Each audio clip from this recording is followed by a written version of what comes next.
आज तुम्हें ये भिडियो देखुच कारण तुम मन थकी जाइए लोकंर कथा शुणी लोकंर दृष्टि देखी लोक मानकर मतामत तुम भीतर भांगी देउछि तुम्हें किसी करने को चाहूच कि दुईटा शब्द लोके कौन कहि तुम पाद को अटकाई देउछि। आज मु तुमको एमती किसी कहबी जहाँ तुम मन को भितर हलाई देव। आज तुम्हें इग्नोर करने को शिखब ना रोस्ट्रे ना घृणारे किंतु आत्मशक्ति रे। देख जीवन सबुठारु बड़ शिक्षा होची सब कथा गुरुत्व देले निजको हरईदेव। ए दुनिया रे कहीं नांती जहाँ को समस्ते पसंद करती। तुम्हें जदि भल हब कई कहे तुम्हें एक्टिंग करुच, तुम्हें जदि चुप रहिब कई कहे तुम्हें दुर्बल, तुम्हें जदि कथा कहब कई कहे तुम्हें अधिक कथा कहूच। तेबे भाव जो खेल रे जितवा असंभव सेठारे खेलिबा कहीं। अनेक लोक तुम जीवन रे आसीबे, तुम हस को देखि जलिबे, तुम चुप को देखि सन्देह करिबे, तुम सफलता को देखि आश्चर्य हेबे।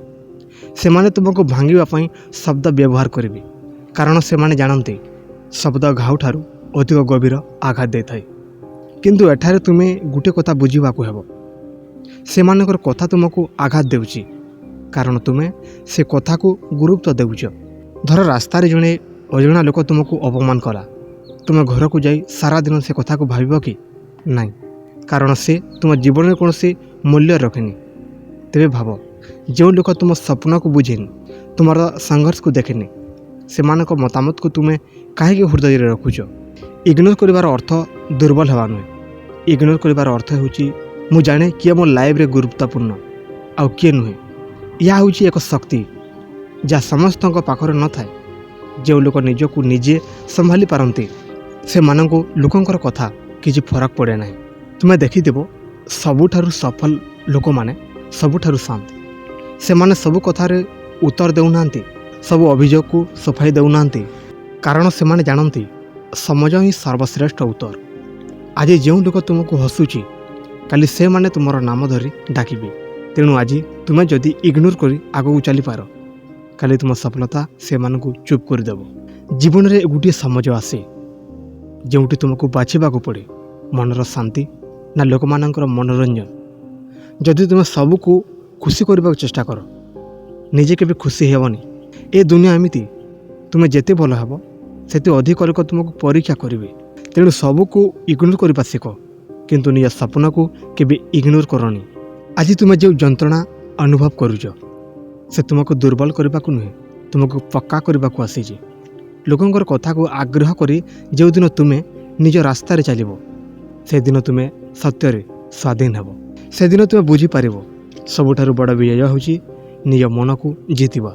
आज गोटे कथा मन रख, लोक कथा कहिबे कारण से काम होची कहवा, तुम काम होची निज लक्ष्य बाटर चलवा। जो दिन तुम्हें ए दुईटा को अलगा करि पारिबो से दिन तुम जीवन पूरा बदली जीवो। तुम्हें दुर्बल नुहे, तुम्हें शक्तिशाली।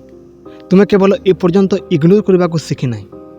आज से दिन, आज तुम्हें निज मनर शांति को बाछिब। आज तुम्हें निज स्वप्न को प्राथमिकता देव।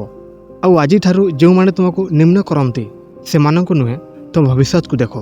आउ एही ठारे ही सत्य जीवन आरंभ हुए। शेष में तुमको एतिकी कहवाक चाहे ए दुनिया रे सबुठारु मूल्यवान जिनिस होउची तुम मनर शांति। जदि तुम से शांति को लोकंकर हाथ में देदेव तेबे से माने चाहिए भांगीदेवे, चाहिए नष्ट करदेवे। आज पर्यंत तुम्हें जिते दुख पाइछ से सबूर एकमात्र कारण होउची तुम्हें अनावश्यक लोक मानकर कथा को अत्यधिक गुरुत्व देउछ। भाभी देख गोटे छोट पिला जेते बेले चलवा शिखे से पड़े उठे पुणी पड़े। चारि पाखरे लोक हसंती कहती ए तो चली पारुनी, किंतु से पिला केबे रुकेनी, केबे से मानकर कथा शुणी निजको दुर्बल भावेनी। जदि से पिला से दिने लोकंकर कथा को गुरुत्व दे थांता तेबे से केबे चलवा को शिखि पारि न थांता। आज तुम जीवन मध्य ठीक से पिला भरी तुम्हें एबे शिखुच, संघर्ष करुच आउ लोक हसुचंती किंतु तुमर चलवा अटकी जीव जदि तुम से मानक शुणव। अनेक समझे आम भावु से लोक एमती कहीं कहला मु तार कौन खराब पड़ी, किंतु सत्य हूँ सब बेले लोक तुम दोषरू कथा कहते ना। केतेबेले से माने निज असफलता, निज दुख, निज जलन को तुम पर फिंकी दियंती। जो लोक निज जीवन में खुशी से केबे अन्यर आलोक को निभाइबा को चेष्टा करेनि। मु गोटे लोक को जानी जे सब बेले चुप रोला। गाँवर लोक कहते ଏ କିଛି କରିପାରିବନି। ସେ କେବେ ଉତ୍ତର ଦେଇନଥିଲା। ସେ କେବଳ ନିଜ କାମରେ ଲାଗି ରହିଥିଲା। କିଛି ବର୍ଷ ପରେ ସେହି ଲୋକ ଯେତେବେଳେ ସଫଳ ହେଲା ସେମାନଙ୍କର ମୁହଁ ଚୁପ୍ କରିଦେଲା। ସେଦିନ ସେ କିଛି କହିଲା ନାହିଁ, କାରଣ ତାଙ୍କର ସଫଳତା ହିଁ ସବୁଠାରୁ ବଡ଼ ଉତ୍ତର ଥିଲା। ଏଇଠାରେ ଇଗ୍ନୋର କରିବାର ସତ୍ୟ ଶକ୍ତି ରହିଛି। ଦେଖ, ଜୀବନରେ ସବୁ ଯୁଦ୍ଧ ଲଢ଼ିବାକୁ ହୁଏନି। କେତେକ ଯୁଦ୍ଧ ଅଛି ଯାହାକୁ ଇଗ୍ନୋର କଲେ ହିଁ ଜିତ୍ ମିଳେ। ଯେଉଁ ଲୋକ ତୁମକୁ ତଳକୁ ଟାଣୁଛି ସେମାନଙ୍କ ସହ ତର୍କ କରି ତୁମେ ନିଜ ଶକ୍ତିକୁ ନଷ୍ଟ କରୁଛ। ତୁମ ଶକ୍ତି ତୁମ ଭବିଷ୍ୟତ ପାଇଁ ସଞ୍ଚୟ କର। ସେ ଭବିଷ୍ୟତ ଯେଉଁଠି ତୁମେ ନିଜ ନାମରେ ଚିହ୍ନା যাব।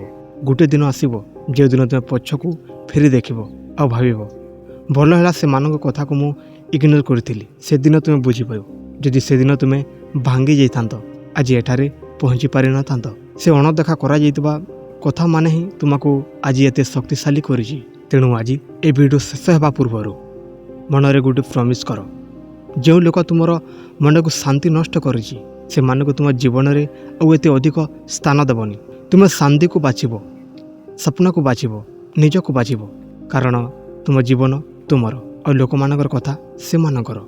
ଏଇଠାରେ ହିଁ ସତ୍ୟ ସାହସ ରହିଛି। ଏଇଠାରେ ହିଁ ସତ୍ୟ ସ୍ୱାଧୀନତା ଆରମ୍ଭ ହୁଏ।